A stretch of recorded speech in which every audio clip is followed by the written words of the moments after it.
শোনো না গো, আমাদের পশি ডায়েরি চ্যানেলটা সাবস্ক্রাইব করে পাশে থাকা বেল আইকনটি বাজিয়ে দিও প্লিজ। আর গল্পটি ভালো লাগলে অবশ্যই লাইক কমেন্ট শেয়ার করে দিও।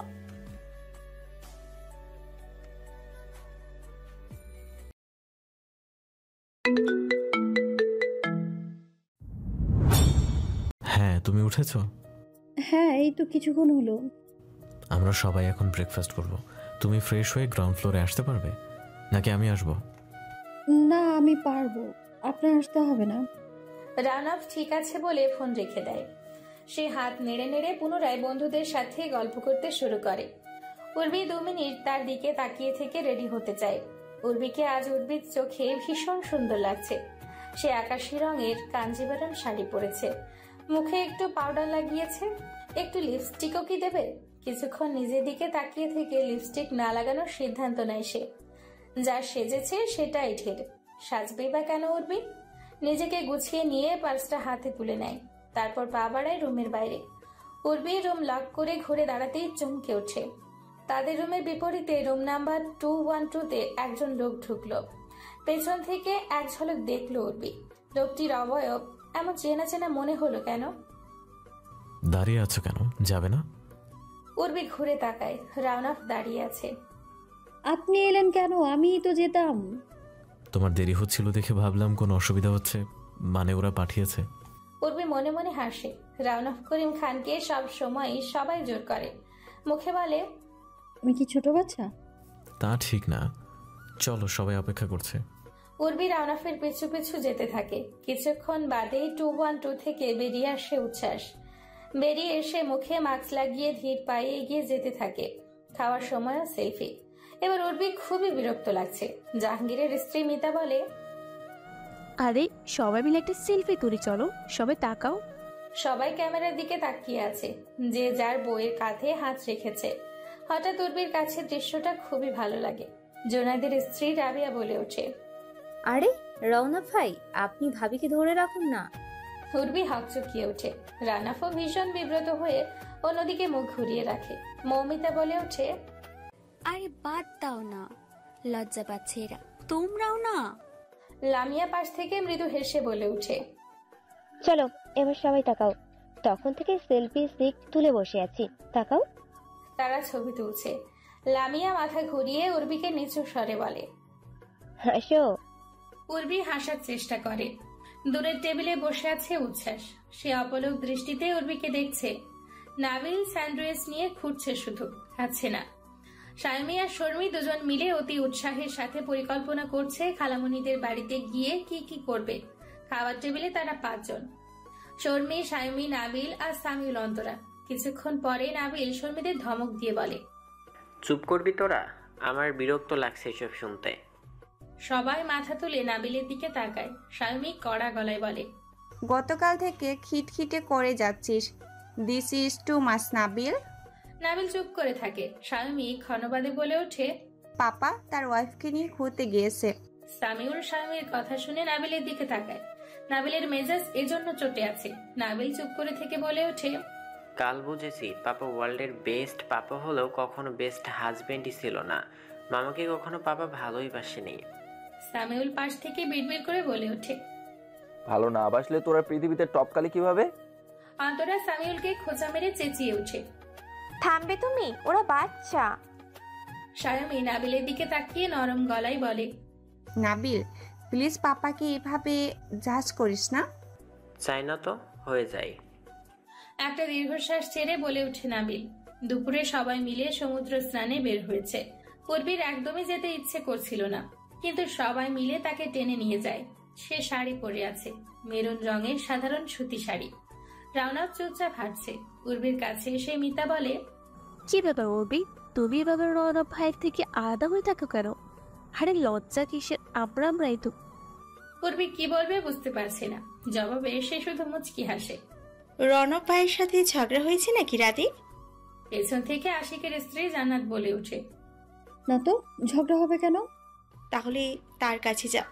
কথাটি বলেই জান্নাত উর্বিকে এক প্রকার ধাক্কা দিয়ে রাউনাফের দিকে পাঠিয়ে দেয়।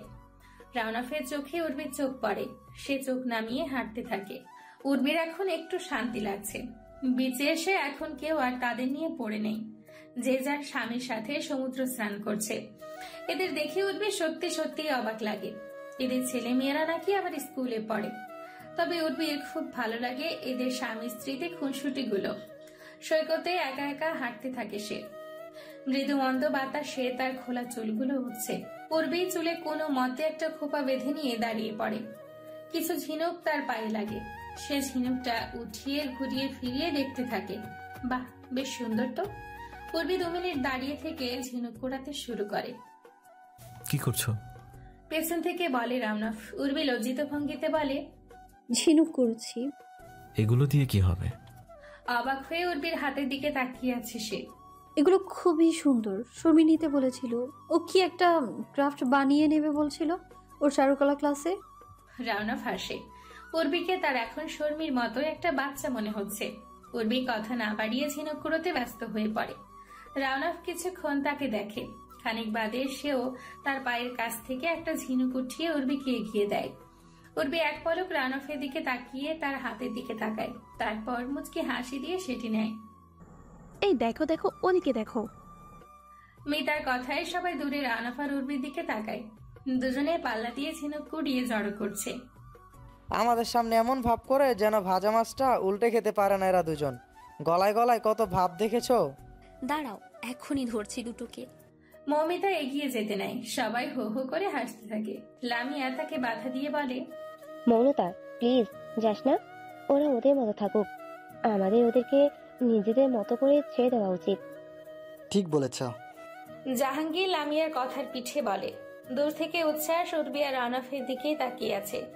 সে দীর্ঘ সময় আগে একটা সিগারেট ধরিয়েছিল, কিন্তু সেটি তার হাতেই পড়ছে। ওড়াচ্ছে না সে ধোয়া। পুরুষদের আর পছন্দ কি? শেষমেশ তো তোমরা তোমাদের পছন্দ অনুযায়ী সব কিনবে। আমরা কয় বন্ধু এখানে বসে কফি খেতে খেতে আড্ডা দেই, তোমরা ঘুরে ফিরে কেনাকাটা করো। আশিক বলে কথাটি। তারা সবাই সন্ধে শপিং করতে বেরিয়েছে। উর্বি চুপচাপ বসে আছে। তাকে অন্যরা টানাটানি করছে। শেষমেশ বাধ্য হয়ে সে উঠল। মহিলারা সবাই বিভিন্ন জিনিস দেখছে, দরদাম করছে। উর্বি সব ঘুরে ফিরে দেখছে। সেন্ট মার্টিনের সব থেকে বড় লোকাল মার্কেট এটি। উর্বি ঘুরে ফিরে একটা চাদরে হাত দেয়। এগুলো পার্বত্য এলাকার মানুষের বুননকৃত শাল। তার মা আর শাশুড়ি রসনার জন্য পছন্দ হয়েছে চাদরটি। সে বেছে বেছে দুটো নিয়ে নেয় দুজনের জন্য। অন্য ভাবিরাও ঘুরতে ঘুরতে তার কাছে চলে আসে। লামিয়া উৎসাহী হয়ে উর্বির হাতের দিকে তাকিয়ে বলে, বেশ সুন্দর তো, কার জন্য নিলে? মা আর শাশুড়ি। লামিয়া মৃদু হাসে। উর্বির মাথায় হঠাৎ চক্কর দিয়ে উঠতে লামিয়া এসে ধরে ফেলে। মিতা চেঁচিয়ে ওঠে, আরে ওকে কেউ বসিয়ে দাও। লামিয়া উর্বিকে বসিয়ে দেয়। মিতা পানির বোতল এগিয়ে দিয়ে বলে, নাও এটা খাও।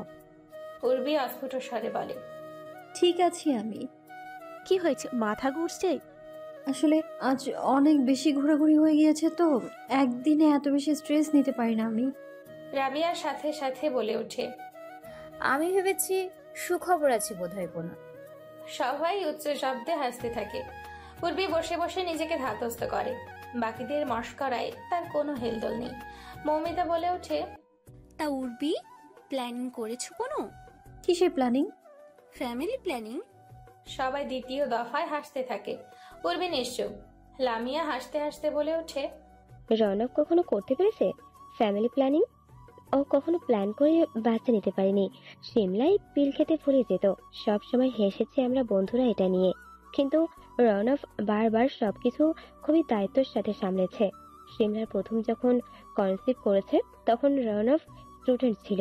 সিমলা একবার চেয়েছিল অ্যাবর্শন করতে, তখন রৌনক কি রাগটাই না করেছিল সিমলার উপরে। সপ্তাহখানেক তো সিমলার সাথে রেগে কথাই বলেনি। রৌনক প্ল্যান না করলে ও তো তার পিতৃত্ব নিয়ে বরাবর এক্সাইটেড ছিল। নাবিল সাইমির পরে সিমলা একটা লম্বা গ্যাপ নিতে চেয়েছিল, কারণ নাবিল সাইমি জমজ ছিল, কিন্তু বেশ গ্যাপ দিতে পারেনি। শর্মির বেলায় সিমলা পিল খেতে ভুলে গিয়েছিল। রৌনক সেবারও খুব খুব এক্সাইটেড ছিল। রৌনক বারবার বেস্ট ফাদার নামে স্বীকৃত আমাদের কাছে। উর্বি লামিয়ার কথা শুনে নিচু স্বরে বলে, এসব কথা আমায় কেন বলছেন? লামিয়া হেসে ফেলে। রাবিয়া বলে, লামিয়া এটা বলেছে তোমাকে বোঝাতে? প্ল্যান করার দরকার নেই অত শত। ইচ্ছে হলেই বাচ্চা নিয়ে নাও। রওনক ভাই খুব চমৎকার একজন বাবা হবে, তোমার চিন্তা নেই। মিতা হাসছে। লামিয়া রাবেয়াকে থামিয়ে উর্বির চোখে চোখ রেখে বলে, অনাকাঙ্ক্ষিতভাবে বাচ্চা কিংবা বিয়ে ও রনফ খুবই দায়িত্বের সাথে সামলাতে জানে। মৃদুলা উর্বি, এটাই বোঝাতে চেয়েছি।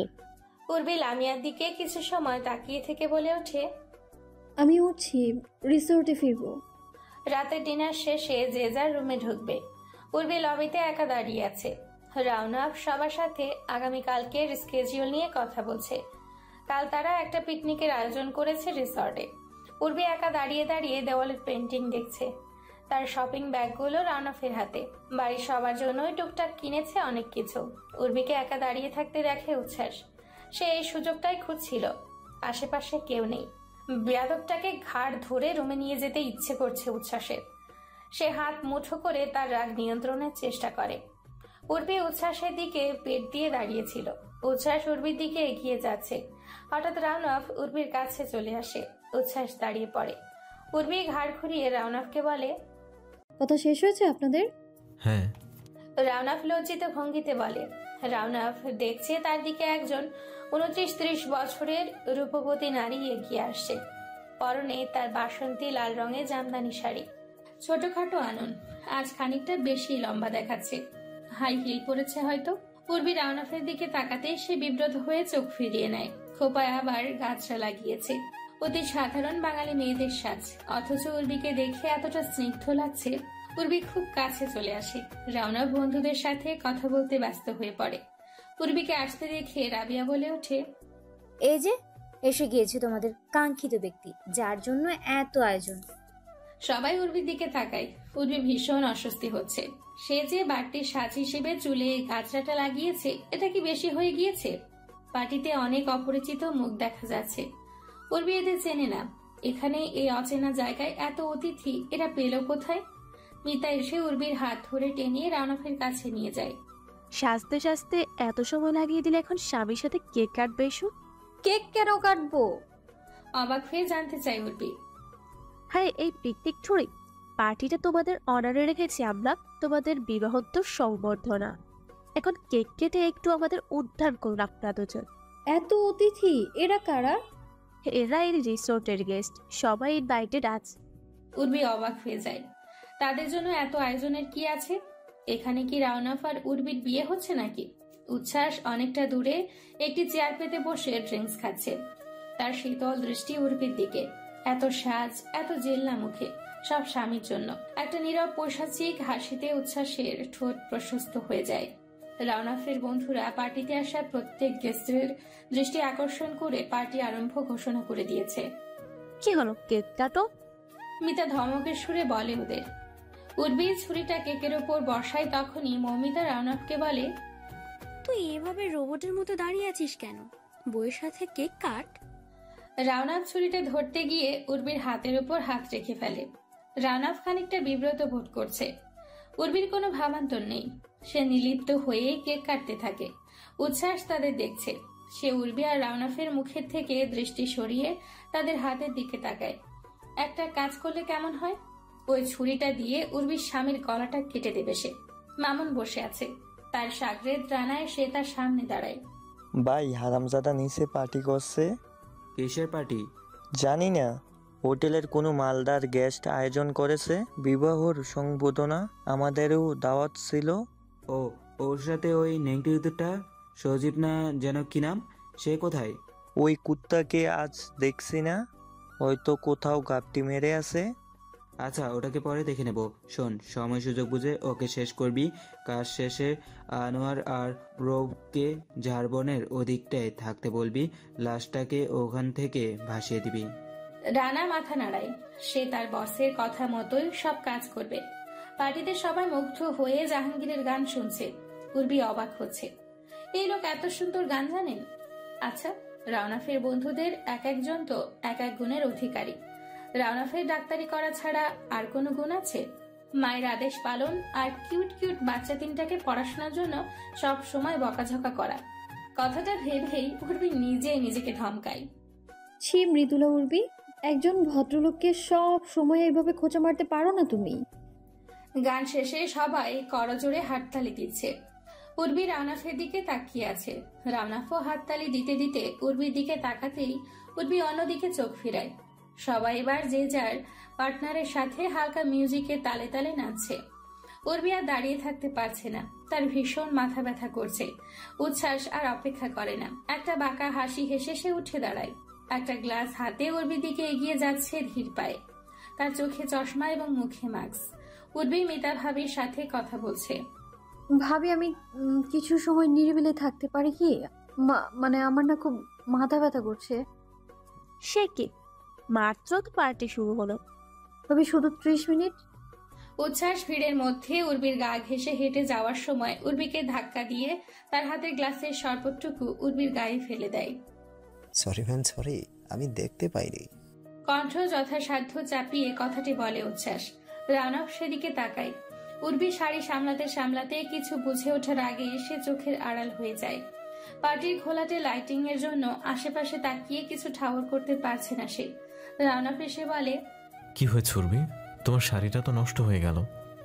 একজনের সাথে ধাক্কা লেগেছিল, তার গ্লাস থেকে পড়েছে। কথাটি বলে উর্বি এদিক ওদিক তাকাতে থাকে। কি দেখছো? জানেন, লোকটাকে না কেমন অদ্ভুত লাগলো। মুখে মাস্ক পরা। মুখে মাস্ক পরলেই অদ্ভুত? তার তো সর্দি কাশি থাকতে পারে, সেজন্য পড়েছে হয়তো। চশমা ছিল, রাতেও সানগ্লাস। আই ইনফেকশন থাকতে পারে। রানাফের কথায় উর্বি স্বস্তি পায় না। উর্বির মন খুঁতখুত করছে। যা হয়ে গেছে হয়ে গেছে। আচ্ছা উর্বি, যাও তুমি শাড়িটা চেঞ্জ করে এসো আর কিছুক্ষণ রেস্ট নিয়ে এসো। আমরা সবাই তোমার জন্য অপেক্ষা করছি। আজ অনেক রাত অবধি জাগবো।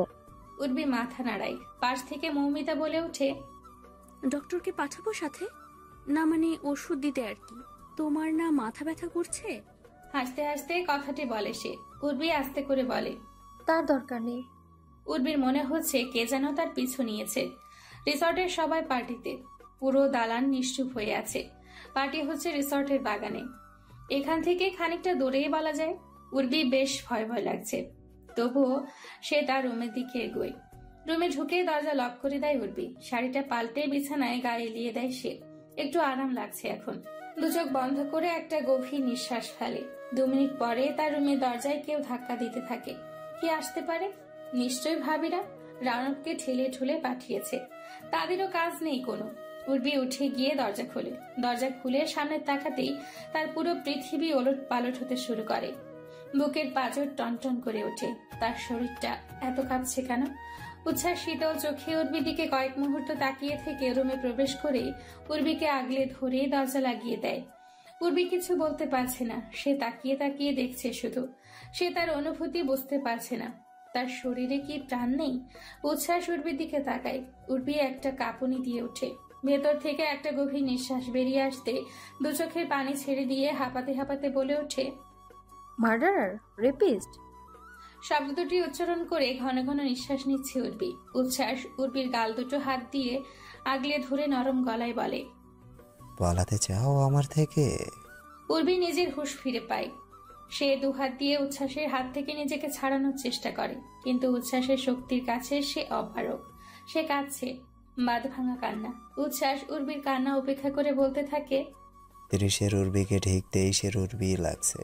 একটু বদলায়নি তোমার সৌন্দর্য। উর্বি কাঁদতে কাঁদতে হাঁপিয়ে ওঠে। উচ্ছ্বাসকে কাপা গলায় বলে, আমায় ছেড়ে দাও তুমি, দয়া করে চলে যাও তুমি এইখান থেকে, আমার জীবন থেকে চলে যাও। উচ্ছ্বাস উর্বির কথা শুনতেই সজোরে একটা থাপ্পড় মারে উর্বির গালে। উর্বি চড়ের ধাক্কা সইতে না পেরে মেঝেতে পড়ে যায়। সে সেখানেই চুপ করে পড়ে থাকে। তার চোখ দিয়ে অঝরে পানি ঝরছে। উচ্ছ্বাস গিয়ে উর্বির চুলের মুঠি ধরে, দাঁতে দাঁত চেপে বলে, রাখা ছিলিস তুই ফালতু মেয়ে, গোল্ড ফিগার। উর্বির কণ্ঠে তেজ নিয়ে বলে, হ্যাঁ আমি তাই, তুমি চলে যাও এখান থেকে, আমাকে আমার মতো বাঁচতে দাও। উচ্ছ্বাস এবার উর্বির চুল ধরে টেনে তোলে। তারপর কয়েকটা চড় মেরে দেয় উর্বিকে। উর্বি টাল সামলাতে না পেরে বিছানায় পড়ে। উচ্ছ্বাস এসে উর্বিকে বিছানায় চেপে ধরে বলে, নিজের মতো বাঁচবি তোর স্বামীকে নিয়ে। সে আর এ জন্মে হচ্ছে না। তোর স্বামী ভেবে তোর দেবরকে ছুরি মেরেছিলাম জানিস? এবার তোর স্বামীকেই মারবো। উর্বি অবাক হয়ে দেখছে উচ্ছ্বাসকে। সে বিশ্বাস করতে পারছে না এটাই কি সেই উচ্ছ্বাস। এসব কি শুনছে সে? নিজেকে উচ্ছ্বাসের থেকে ছাড়ানোর চেষ্টা করতে করতে বলে, ছি, তুমি এত নীচ, ছাড়ো আমায়, ছেড়ে দাও তুমি, আমার ঘৃণা লাগছে তোমাকে, ঘৃণা করি আমি তোমাকে। উচ্ছ্বাস হাসতে হাসতে বলে, ছেড়ে দেব? পূর্বী দম নিতে পারছে না, গাল বেয়ে তার অঝরে পানি ঝরছে। উচ্ছ্বাস নিশ্চয় পূর্বীকে কাঁদতে দেখে। এই মেয়েটার ওপর সে এতটা কঠিন কি করে হচ্ছে? সে দুর্বল হয়ে পড়তে চায়, কিন্তু না, তাকে দুর্বল হলে চলবে না। পূর্বী বলতে থাকে, ঘৃণা করি শুধু তোমাকে, এটুকু কেন মেনে নিতে পারছো না তুমি? উচ্ছ্বাস উর্বির সে কথায় ভ্রুক্ষেপ না করে তার কপালে চুমু দিতে উদ্যত হয়। উর্বি তাকে বাধা দিয়ে সর্বোচ্চ চেষ্টা করে, কেঁদে বলে ওঠে, উচ্ছ্বাস, দোহাই লাগে তোমার, আমি এখন অন্য কারো স্ত্রী, বোঝার চেষ্টা করে এইটুকু। উচ্ছ্বাস থেমে যায়, কিছু সময় উর্বির দিকে তাকিয়ে থেকে উঠে বসে। উর্বি একইভাবে পড়ে থাকে নিস্তেজ হয়ে। উচ্ছ্বাস নরম গলায় বলতে থাকে, ওটা কোনো বিয়ে না, ভুল করেছো, মাফ করেছি, এবার সব চুকিয়ে ফেলবে। কি চুকিয়ে ফেলবো আমি? উর্বি চেঁচিয়ে ওঠে, তালাক দেবে স্বামীকে। তোমার কথায়? হ্যাঁ। উর্বি উঠে বসে, চোখের পানি মুছে উচ্ছ্বাসের দিকে তাকায়। মুহূর্তেই তার চোখে মুখে কাঠিন্যতা ছেয়ে যায়, কণ্ঠে তেজ নিয়ে বলে, দেব না। কি করবে তুমি? উচ্ছ্বাস হেসে ফেলে, হাসতে হাসতে চুপ হয়ে যায়। কোনো উত্তর দেবার প্রয়োজন মনে করে না সে। আমার স্বামীর কোনো ক্ষতি করার চেষ্টা করবে না তুমি, উচ্ছ্বাস। তেজি কণ্ঠে বলে উর্বি। উচ্ছ্বাস আবারও হাসে, হাসি থামিয়ে বলে, খুব প্রেম না? খুব প্রেম। বুড়ো স্বামী একেবারে মন ভরিয়ে দিয়েছে দেখছি। উর্বি দু চোখ বন্ধ করে বলে, ছি, কি চাও তুমি? তোমার স্বামীকে তালাক দিয়ে আমার কাছে চলে আসবে, বাস এতটুকুই। অসম্ভব। উর্বি চেঁচিয়ে ওঠে, আমি কোনো রেপিস্ট খুনির কাছে ফিরবো না, মরে গেলেও না। উচ্ছ্বাস উর্বির দিকে তাকায়, কিছুক্ষণ তাকিয়ে থেকে উর্বির সামনে হাঁটু গেড়ে বসে। উর্বি চোখে চোখ রাখে, নরম কণ্ঠে বলে, রেপিস্ট? উর্বি, একটা ইনসিডেন্স দিয়ে তুমি আমার গোটা অনুভূতিকে জাজ করে ফেললে। উর্বি চুপ করে থেকে বলে ওঠে, উচ্ছ্বাস, 8টা বছর নরক যন্ত্রণা ভোগ করেছি আমি, মরতে চেয়েও পারিনি ভীতু বলে। কিন্তু জানো, বর্তমানে কেন জানি খুব জীবনের প্রতি টান অনুভব করতে শুরু করেছি আমি। এখন আমি একটু বাঁচতে চাই, তোমার থেকে বাঁচতে চাই, আমাকে একটু বাঁচতে দাও। উচ্ছ্বাস উর্বির পা ধরে, হে উর্বি, তুমি আমায় একটু দয়া করো উর্বি, মাফ করো আমায়। জানো আমার একটা কেউ নেই, জানো তো। উর্বি অন্যদিকে মুখ ঘুরিয়ে বসে থাকে। উচ্ছ্বাস উর্বির কোলে মাথা রাখে, বাচ্চাদের মতো নরম গলায় বলে, আমি আর তোমাকে জ্বালাতন করবো না উর্বি, তুমি যেভাবে চলতে বলবে আমি সেভাবে চলবো। একটা চাকরি নেব, দুজনে সুন্দর একটা সংসার সাজাবো উর্বি। যা হয়েছে ভুলে যাও, একটা দুঃস্বপ্ন ভেবে। তুমি ছাড়া আমাকে কেউ বোঝে না উর্বি, তুমিও যদি আমাকে না বোঝো, আমি বড্ড অসহায়। আমাকে একটু শান্তি দাও না উর্বি, তোমার কাছে আমি ভিক্ষা চাইছি। উর্বি উচ্ছ্বাসের মাথার দিকে তাকায়, তারপর বিছানার চাদর খামচে ধরে বসে থাকে। মামুন বুঝতে পারছে না এতক্ষণ ধরে উচ্ছ্বাস 204 নাম্বার রুমে কি করছে। যাই হোক, গোটা রিসর্ট ফাঁকা, টপকালে এখানেই টপকাতে হবে। রাউনাফ চুপচাপ বসে আছে, জাহাঙ্গীর পাশে এসে বসে। রাউনাফের দিকে তাকিয়ে বলে, কি রে, বাবির খোঁজ নিয়েছিস? মাথা ব্যথা কমেছে? না, ফোন দিইনি, ঘুমাচ্ছে বোধহয়, ঘুমাক। জাহাঙ্গীর খুক খুক করে কাশে। রাউনাফ সেদিকে তাকায়, বলে, কি কিছু বলবি? না মানে, সত্যি করে বলতো আমায়, বাবির সাথে তেমন ইন্টারমেশি গড়ে ওঠেনি তাই না? রাউনাফ রেগে বলে, আচ্ছা, তোরা কি আমাদের দুজনকে নিয়ে গবেষণা করতে এখানে এসেছিস? নিজেদের নিয়ে থাক না, যা গিয়ে ভাবিকে সময় দে। জাহাঙ্গীর ভয় পাওয়ার গলায় বলে, এই বাদ দিলাম, প্লিজ রেগে যাস না, আমাদের চিন্তা হয়তো। রাউনাফ কিছু বলে না, ফোনের দিকে তাকায়। আধা ঘন্টার বেশি হয়ে গিয়েছে। পূর্বে কি ঘুমোচ্ছেই বোধ হয়। থাক, ফোন দিয়ে কাজ নেই। রুমে আছে, রুমেই থাকুক। এখানে এলেই তো সবাই মিলে আবার বিরক্ত করা শুরু করবে। উর্বি নীরব। উচ্ছ্বাস তার কোল থেকে মাথা উঠিয়ে তার পাশে বসে, হাত দিয়ে উর্বির 2 গাল ধরে বলে, তুমি বলো, আমার কথা শুনবে না? এক ঝটকায় উচ্ছ্বাসের হাত সরিয়ে দেয়। তুমি এই মুহূর্তে এইখান থেকে চলে যাও, এক্ষুনি। উর্বির ফোন বেজে উঠছে, রানা ফোন দিয়েছে। উর্বি ফোনটা রিসিভ করতে যায়, কিন্তু উচ্ছ্বাস ছিনিয়ে নেয় ফোন। চেঁচিয়ে উঠে উর্বিকে বলে, তুমি আমাকে কঠিন হতে বাধ্য করো না উর্বি। বলো, তুমি তোমার স্বামীকে তালাক দিয়ে আমার কাছে ফিরবে, তাহলে কিন্তু তোমার স্বামীরও কোনো ক্ষতি আমি করবো না। শর্ত দিচ্ছ তুমি আমায়? শর্ত? তারপর কি হবে? শর্ত অনুযায়ী তোমার সাথে শুতে হবে? হ্যাঁ, সারা জীবন তোমার রক্ষিতা হয়ে থাকতে হবে, যেমনটা তুমি চেয়েছিলে? কারণ তোমার তো আবার বিয়ে করে কাউকে স্বীকৃতি দেওয়ার মুহূর্ত নেই, আছে তো শুধু রেক করার। রানা ফোন দিয়েই যাচ্ছে। উচ্ছ্বাস উর্বিকে ফোন ধরতে দিচ্ছে না। উর্বি মুখের দিকে তাকিয়ে বলে, করবো বিয়ে তো ভাই, সত্যিই বিয়ে হবে আমাদের। তুমি শুধু একবার রাজি হও। মরে গেলেও না, কারণ আমি বিবাহিতা, বিয়ে হয়ে গিয়েছে আমার। আর বিয়ে যদি নাও হতো তবু একটা রেপিস্টকে কখনোই বিয়ে করতাম না আমি। চেঁচিয়ে বলে উর্বি। রেপিস্টকে বিয়ে করবে না?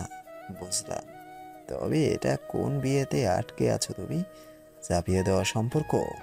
উর্বি হাসতে হাসতেই বলে, কোনটা চাপিয়ে দেওয়া সম্পর্ক?